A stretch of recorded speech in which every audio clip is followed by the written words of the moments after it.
Ladies and gentlemen, my name is Totalbiscuit, and I'm sick. I'm sorry. I caught the plague. Or something. Whatever the case, I have Dungeonland footage, and I don't want to make you wait, so please endure the sniffles and congestion. So, I made a video with Yogscast about Dungeonland a little while ago, and I mentioned something along the lines of a Dungeon Master mode. Turns out, at the latest Paradox event, I got to try that out. Not only that, but I got to inflict pain and suffering upon the devs and my wife. Oh yes. So what you're looking at right now is very much in alpha. It is not feature complete, but this is the setup screen for your Dungeon Master, and it allows you to build a deck out of various kinds of spells and monsters. This is only a limited selection of what's supposed to be available in the final game, and I'm choosing what I want in order to confuse and generally destroy my opponents as best as I possibly can. This is just a demonstration. The spells I'm going to be using in the actual game will be a little bit different, so just bear that in mind. Grabbing things like missiles, traps, big blowy fans, the ability to freeze people, a healing aura, confusion, landmines, and things like that. You then get to pick 3 kinds of normal monster. Once again, this is incomplete. There will be more in the final game. So what shall I grab? Well, each of these actually has a mana cost, so you don't necessarily want to grab a bunch of expensive monsters because you won't be able to play all that many of them. So I grab myself some dragons, tiny little delicious dragons, skeletal archers, and trolls. I can now pick 2 special monsters. Giant spider ninja ratman, a phoenix, quote-unquote. It's not real. It's not a real phoenix. I could also get a homicidal rabbit breeder. There we go, got the spider and the rabbit breeder. I can then pick a boss. The Minocow or the mind squid. I'm gonna go with the Minocow. At that point, you're allowed to choose a trait, which will affect various things, like you can get an extra card on draw, you can get your cards faster, you can have more mana, things like that. So that's a look at the way that you set things up. You can then set 5 levels of difficulty, because as you might have noticed in the original video that I made of this game is really, really hard. Yes, incredibly difficult. So they decided to put extra difficulty levels in, 2 of which are harder than the one that we tried in the first place, because hey, why the hell not? What will then happen is you've got 3 players that will jump in, and they will be playing co-op against you, which is a very, very cool idea indeed. So let me show you how it works. We're going to jump into the game and play a little bit of Dungeonland as the Dungeon Master versus 2 of the devs and my wife. She didn't like me after this. Alright folks, welcome to the Dungeonland and the Dungeon Master mode. You can see our stalwart, brave, and quite frankly foolish heroes over there. There's summon a few wizards, as you can see. So I've got a bunch of cards that I draw every so many seconds, and I've also got a mana bar below that. So depending on what the number is, I will be able to summon or indeed cast various kinds of spells. There's also an evil laugh button. Always useful to have, I tend to find, when dealing with a game like this. Now, you're going to be able to gain evil points by doing damage to players, knocking them out, and things like that. So you'll see I'm evil tier 1 at the moment. As you go up tiers of evil, you will be able to summon different things, including a giant pack of elite monsters, as well as a special aura monster and all sorts of different things. So-called danger events. Alright, so I've summoned a bunch of trolls and things like that to try and do as much damage as possible, and what I've now done is possessed one of these creatures. This is probably one of the coolest features of Dungeon Master mode, is that you can jump into the boots of any creature. It even gives it little hats, as you can see right there. You can then directly control it from a isometric standpoint. You can run around and use its various abilities. Unfortunately, it's kind of a risk-reward thing. If you possess a monster and it gets killed, you lose 20 evil, so you've got to do enough damage with the monster in order to make it worthwhile.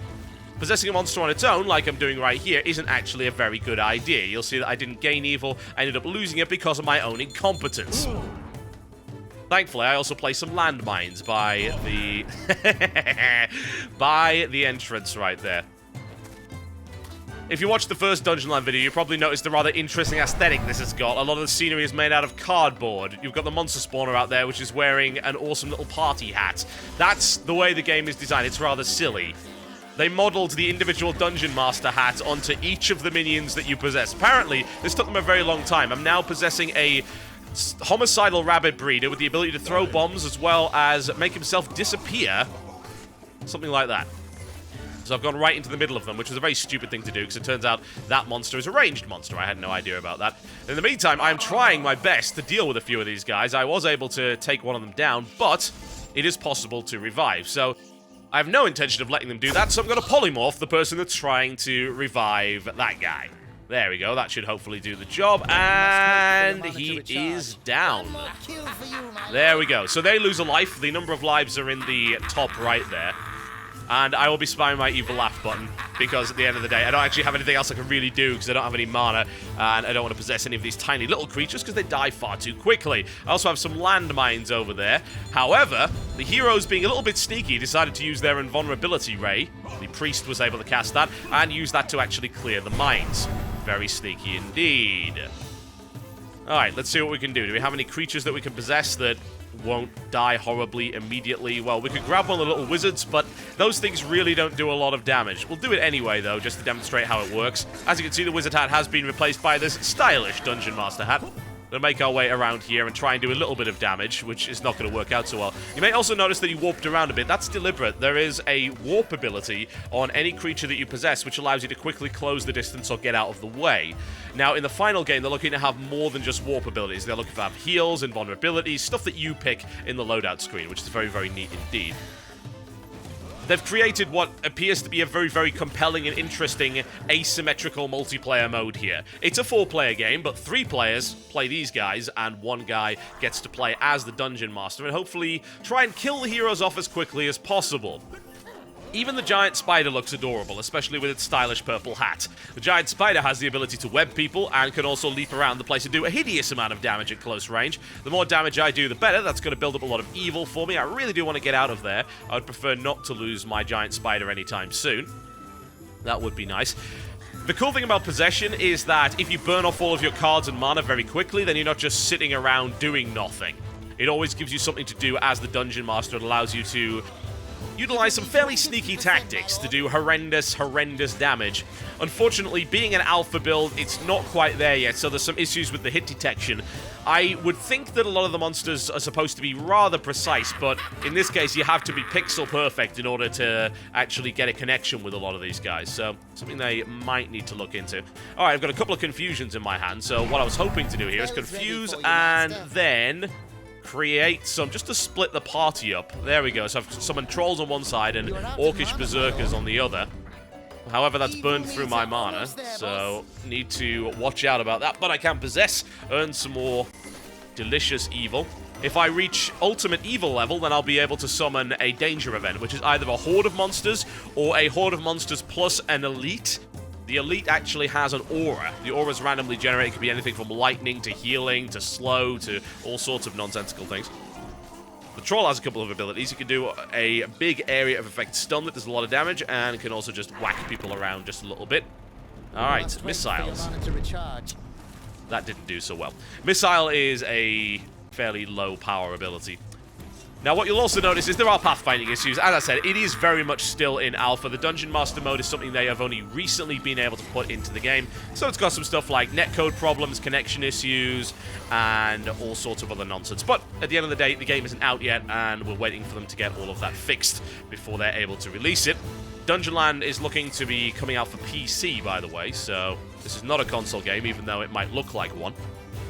Ah, these are nice. So these are Discord turrets. They're actually tiny little beholders that float above one of the heroes and actually attack the other heroes with little bolts of lightning. So the heroes have to split up in order to avoid that. Reminds me of some of the mechanics you'd see from World of Warcraft raiding, actually, which is very, very neat. There we go. The evil bar is, in fact, up to maximum, so I gain 2 additional cards, either the Horde or the Elite. But I need to wait for mana, so I'm going to do that. You can see the amount of time I have to wait over into the bottom left of the screen. Ooh, false drops. These are fun. This allows you to lay down a fake chicken that will actually explode if picked up by one of the heroes. However, let's be honest, it was the 2 devs playing. They're not stupid enough to fall for a false item drop. Absolutely not. Your friends, on the other hand, very much might be able to be fooled by a false item drop, especially if you happen to drop it next to a real chicken. You see, that's where the strategy comes into play. Speaking of real chicken, actually, I should show you this. I think I have some footage from the Paradox event as well. This we actually took in my hotel room because we wanted a less laggy experience. The Paradox event had some netcode problems, the way the network was actually set up with this game. So I actually did another filming session with these guys. So I'll show you the phoenix later on. It is essentially a giant fat chicken. It's not really a phoenix, it's just faking it. There I've placed down a fan, which means it's a little bit difficult to actually get out of this area. The best thing to do with a fan is, of course, to blow your opponents into a really nasty nest of monsters or a bunch of traps, explosions, mines, all sorts of things like that. So you can very much combo things together. Now, do I wait for 6, or do I summon a horde of monsters? Certainly a possibility here. You can see my Dungeon Master's hand is just caressing the card. Do I want it? I do want it, but I much prefer the horde of monsters plus the elite. So we're just going to wait a little while. Now, here we go. So, this is a danger event, folks. You'll see why in a minute. That's why it's dangerous. It even changes the music to let you know that. So I love the fact that every monster in this game is actually given a name, including the big elite guys. That's the Sniffing Mingus, as you can see, and he has a lightning aura, so I want to stay as close to these guys as possible to deal horrendous amounts of area of effect damage. I managed to split the group off, and the tanks got completely surrounded by enemy units, but I don't want to lose my Sniffing Mingus. That is the first and last time you will ever hear me say that. And these guys, oh wow, they do a lot of damage. Oh yes. Saved just there by the priest, as you can see with his invulnerability beam. Not having any of that, thank you very much. So I'm going to try and get into close range. One of our heroes is down. Can I keep him away? I can't, because he's using the invulnerability and I don't have a stun or anything like that. So it looks like he's going to be getting back on his feet. Oh well, never mind. Give him a chance, The funny thing about games like this is that this is not the first time this has been done. One of the more obvious examples, I think, is probably Zombie Master, the mod for Source Engine, Half-Life 2. And what that allowed you to do is have one guy play as the Zombie Master. He would summon zombies and set off traps and things like that, and everyone else would play as the survivors while they were attempting to complete the objectives. However, a lot of people power gamed that. Now, this game is a little bit more balanced. You can't power game it as much. And in my opinion, if you're playing like the Dungeon Master or the Zombie Master, it's your job to give a challenging and fun and funny experience to the 3 other players. In this game, they've balanced it out quite nicely, so you can have a lot of fun playing as the Dungeon Master, but it's still pretty balanced. It's kind of hard to completely destroy the heroes. They've got a lot of ways of avoiding your damage. They've got a lot of ways of getting back up before they lose a life, or indeed gaining extra lives. You can see these guys actually have 6 1-ups right now. They used to have 4, but there you go. Since this game went on for quite some time, I'm going to skip forward a little bit to show you some more devious trickery. Now, here's another one of these big waves. Now this time, what I'm going to do is I'm going to possess the giant spider in order to eliminate their healer, because quite frankly, he's being a complete pain in the arse. I leap over, lock him down with a web, and then slaughter him, allowing the rest of the team to take terrible, terrible damage. Unfortunately, he managed to make himself immune and tried to res him, but I was able to web him to prevent that from actually happening. And now I've got stuck. As devious as that looked, unfortunately, Alpha is indeed Alpha, so the pathfinding on some of these monsters is not exactly perfect. But we still managed to get a kill out of that and actually split the team up quite nicely. There's a second kill. Very nice, very nice. That's what I'm talking about. So you can do some rather sneaky and evil things by using the spider there. You can also get it stuck in geometry. That works too. Or perhaps something cruel and unusual. A minefield behind the door as the tank forges ahead. He spots the mines go down. The invulnerability beam goes up, but I place I'm Your Biggest Fan in order to blow the healer away from the tank so that he can't actually heal him anymore. Worked quite well, although I would have preferred to see it go a little bit better. Regardless, style points, as far as I'm concerned, and that's really what the game is all about, isn't it? Creating some fun and awesome moments, and combining the traps in order to create something awfully complex, completely contrived, but nonetheless devious and evil. Speaking of devious and evil, there we go. Alright, folks, you want to see a boss fight? Well, you get to play as the boss if you're the Dungeon Master. If they get that far... Here we go. Behold, the Minnow Cow. The Minnow Cow is a support monster and is able to summon a horde of evil beasts and then support it with milk. No, I'm deadly serious. You have the ability to spray milk all over the battlefield, which acts as a heal. You've also got some really other cool stuff, which I discover later on. As the Minnow Cow, you're able to hurl your minions in a specific direction. So what you can do is summon a bunch of minions and then hurl them in the direction of one of the heroes. So something like that. I was just learning. There are some better ones later on. You've also got a charge ability, which also brings all of the nearby minions with you. So you are very much a horde monster. You're not supposed to be fighting on your own. There you can see we summoned some more monsters. Here's some milk to make sure they stay alive. Now I've tossed a bunch of monsters in the general direction of the heroes and then charged them right into the corner, which is what I was looking to do there in order to surround the tank, although he managed to give me the slip. You can also do a stomp on the ground. You've got some basic melee attacks, and you also have an ultra. When you charge your ultra up, you will see exactly how that works. It is really rather amusing. This game does not take itself seriously in any way, and quite frankly, I'm very much glad of it. There's another example of the charge being used in order to try and surround the rogue. Sadly, once again, the missus is being a little bit sneaky and has managed to make her way out of that. The ideal thing to do in this fight, of course, is to try and separate the party and then crush them. Usually by surrounding them with a bunch of horrible minions, getting them killed in an unpleasant fashion. But that's easier said than done with 3 very active and experienced players in the form of the devs. We shall give it a try, however. What I should have done there is actually summon a horde and then charge into the corner, but never mind, I'm still kind of learning the abilities as I go. There's a revive going on there. Can we prevent it from happening? No, we can't. The invulnerability beam is a very, very good way of getting your guys back on their feet without taking too much damage. It doesn't make you immune to stuns and crowd control as far as I'm aware, though, only damage, so there are ways and means around that. Get back here. Summon another horde of angry orcs and provide some healing. Charge over in this direction. The Ultra is ready, ladies and gentlemen. Behold! What the hell is that? I don't even know. That is the Ultra. You kind of wiggle your udders at people and damage is done in an area around you. I have no idea, but hey, it works. There is also another boss available in the alpha, the Mind Squid. You may have actually seen us. I think we did fight that in the original Dungeonland video with the Yogscast, and yeah, he's a tough bastard. He's a little bit more direct in his attacks rather than relying on minions. But it's incredibly cool to actually play the boss. You've got all sorts of good stuff you can do. I expected maybe 1 or 2 abilities, but you've got a full bar of stuff that you can pull off, and the way that abilities combine together in order to make some nasty and evil situations for the heroes to fight is quite frankly awesome. Now, this Dungeon Master mode is actually an attraction within the Dungeonland. The majority of Dungeonland is a 3-player co-op game, but the Dungeon Master mode is accessible from within that, and then you can get your 4th player in there. The Dungeon Master mode itself is randomly generated from a bunch of different preset tiles, so every time you play it, you get a different set of terrain and encounters, and then of course you can customize your deck depending on what you want to do, so there's a lot of replayability in the Dungeon Master mode as far as I'm concerned.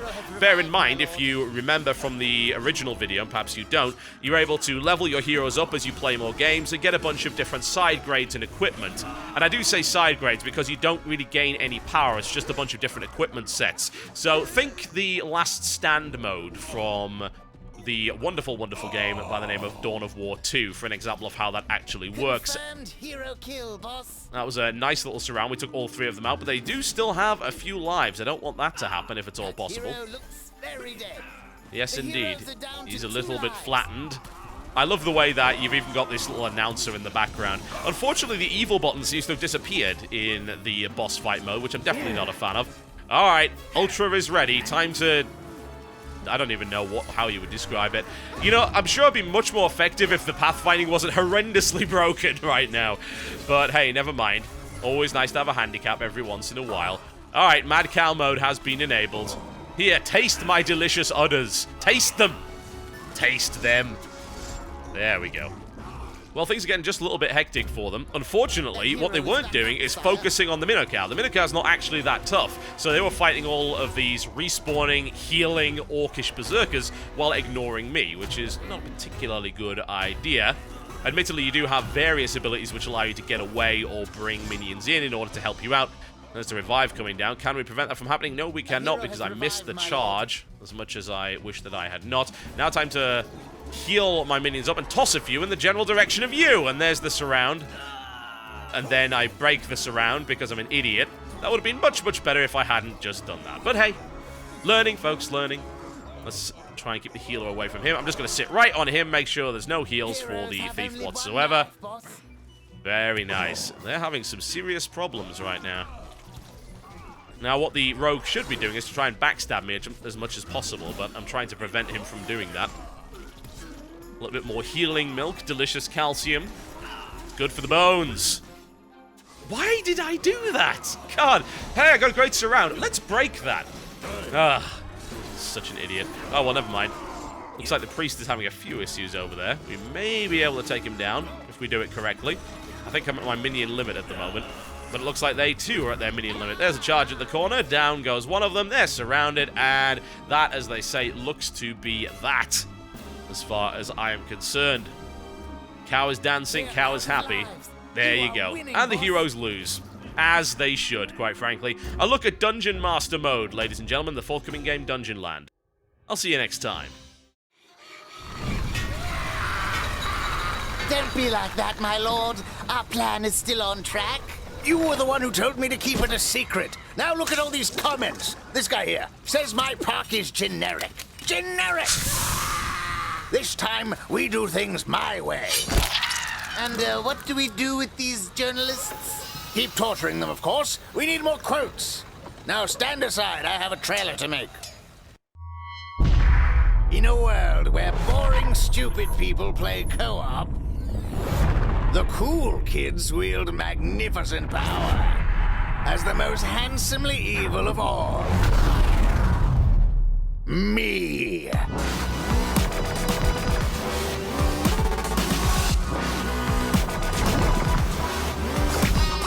The first theme park where you kill your friends for fun.